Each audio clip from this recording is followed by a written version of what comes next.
I'm inside today because as I was getting ready to record, my neighbor decided to mow his lawn, which is just fine.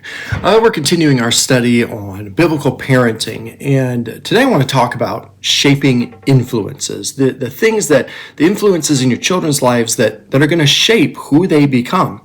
We can quickly identify people who are not from Michigan. Raise my hand as one of them.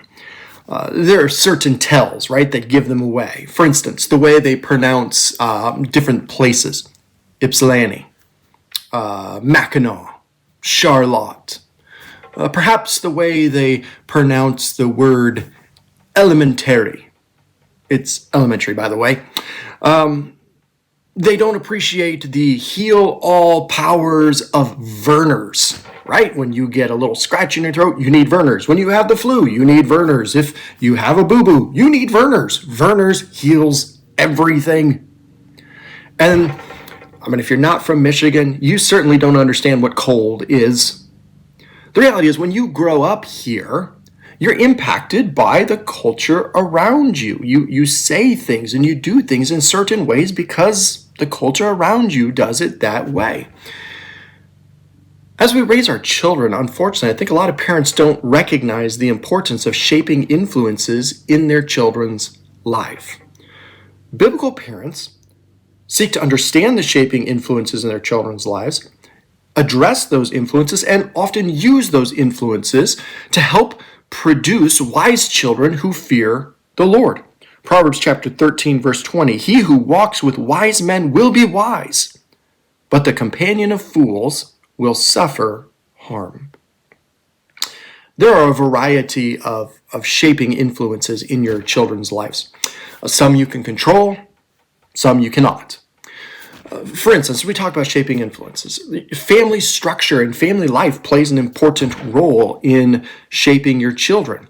Studies have shown that children who grow up without a father are exponentially more likely to end up in the criminal justice system.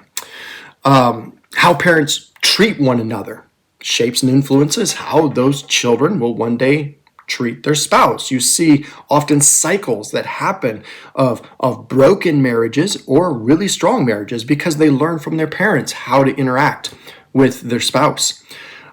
There's some truth to the fact that only children without siblings often naturally struggle to interact with others, to serve them, and interact in selfless ways that are often selfish and demanding because they don't have siblings that they've had to share things with, or as is the case with all siblings, and I've seen this with my own boys, siblings to tell them, hey, you're being dumb, you're being selfish. They don't have that, and so it shapes them, and parents of only children need to be aware of that and seek to overcome those kinds of things.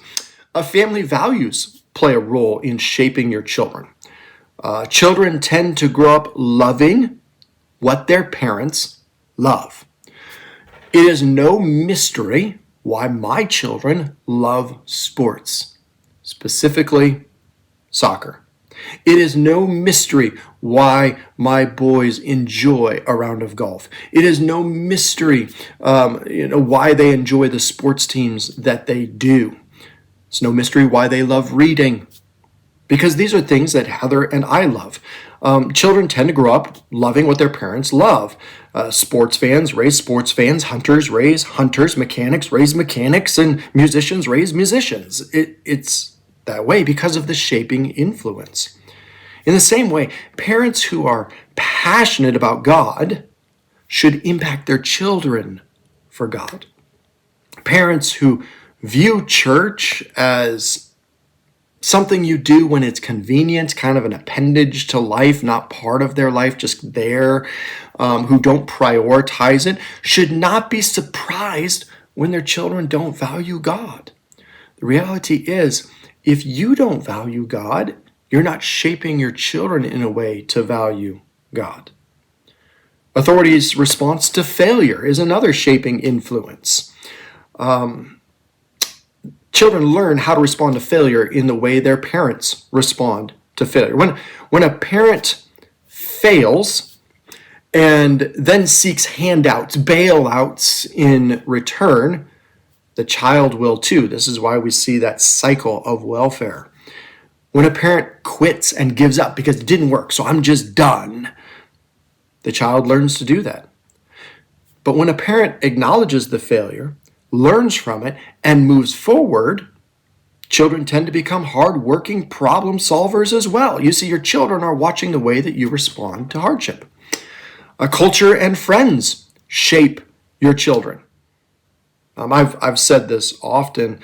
Certain things will happen in your children's life because they live where they live. Things will happen in your children's life because they live in the northern Midwest. There is a culture that surrounds us here that you need to be aware of. Friends will impact your children for good or for bad. The reality is you need to be intentional about the kind of friends your children have. Parents, there are times where you need to tell your children that is a bad friend. You will not hang out with them. You will not do things with them. I'm cutting that off. And I know your children aren't going to respond well to that. They're not going to understand that. But you're not called to be your child's friend. You're called to be their parent. And part of that means helping them make good friends. It also means that you need to introduce good people into their life, put them in situations where they'll meet good friends in order to make those good friends. Church is an amazing aspect, a way to do that. As parents consider the shaping influence in their children's lives, though, there are some common mistakes that are made. Some view these shaping influences as deterministic. In other words, there's nothing that can be done about it. It's just how life played out. It's who they are, and it's just going to determine what they are. These influences can't be avoided, and we just make excuses for them. I see this sometimes where perhaps your child has a learning disability, and it's being used as an excuse for a lack of self-discipline or laziness. Maybe you and your child come from a hard background, and it's a reality. It creates struggle. It creates some hardships, but it can't be used as an excuse for sin. We cannot afford to ingrain in our children this victim mentality that is such a part of our culture. Instead, we should see those challenges, those influences, as obstacles to overcome, not excuses to be made. Some parents, they don't excuse the shaping influences, rather they ignore them. They just go with the flow and pay little to no attention to the things impacting their children. They are shocked when they don't discipline their children, they don't interact with their children, and then their children turn into little demons. They just cannot understand how this is possible.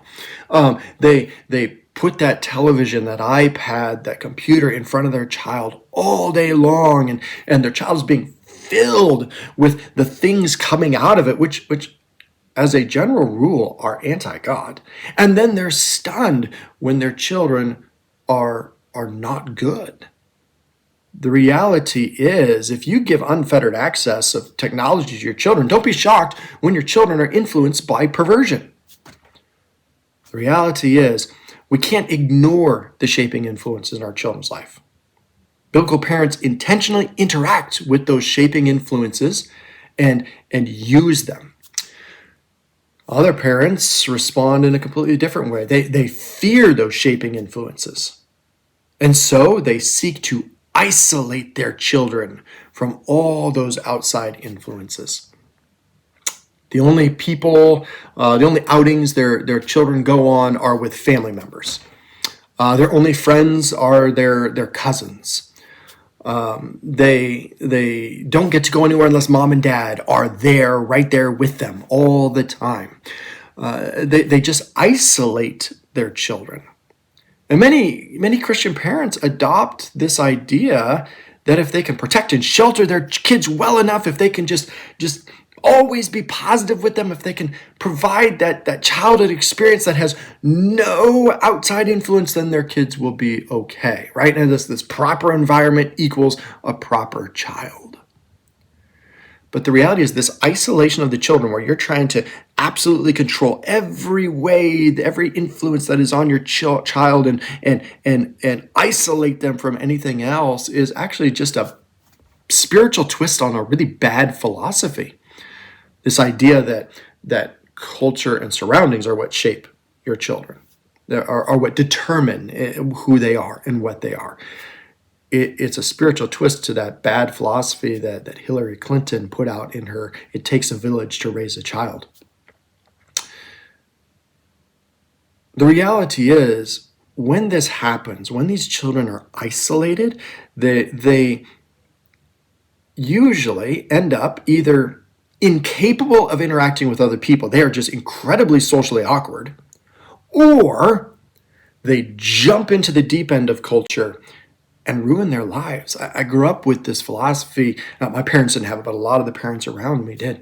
And I've watched these kids that I've grown up with, and so many of them have shipwrecked their lives because they didn't know how to handle that.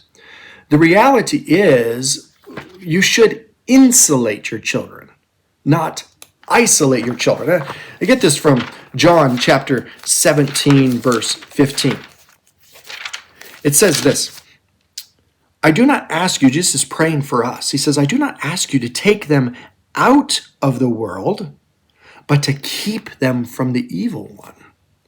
See, God did not call for us to be isolated from the world. He didn't call for us to isolate our children from the world, but rather to insulate, to protect them. So my own family, as we were growing up, we would put them into opportunities in the community with people, with other people. We'd send them to camp. We would do different things where they were separate from us or had influence from other people. But then we would bring them back and we would teach them about it. What did you face? What did you go about? What did you hear? What did those people tell you? How do we as Christians respond to that? Why did they say and do those things? It's because they're not believers. What is the natural outcome of those sinful habits that those people are doing? Look, it's evil. And we try to demonstrate often, that grass on the other side of the fence looks greener, but it's because it's, as Dr. Lesol used to say, it's on a septic tank. The reality is, let me challenge you, don't isolate your children. Insulate your children. Sadly, I see many parents who won't allow their children to live, whose children can never be away from them, whose children can never go do anything where mom and dad aren't there. And the reality is, you're doing a disservice to your child. Don't isolate, insulate. All this to say, children are never passive receivers of shaping influences. They're active responders. So it's vital that we as parents seek to help them respond biblically to the shaping influences in their lives. Paul said in Colossians 2, verse 8, see to it that no one takes you captive by philosophy and empty deceit according to human tradition, according to the elemental spirits of the world, and not according to Christ. Be aware of the shaping influences around you. Be aware of the shaping influences around your children, and use those to further their walk with God, to raise children who fear the Lord. This is the last video I'm going to do in this series about biblical parenting. As I've said often, Heather and I are here for you, whether it's simply to pray for you, whether it's to listen to you and let you cry on our shoulder, or whether it's for advice. We're here for you. So please do not hesitate to reach out to us before you're in trouble, so that we can help guide you biblically as you raise your children to love the Lord. As always, if you have questions or concerns, you can contact me personally or leave a comment below, and we will be very happy to answer you and get back with you on that. We love you, and we'll see you on Sunday.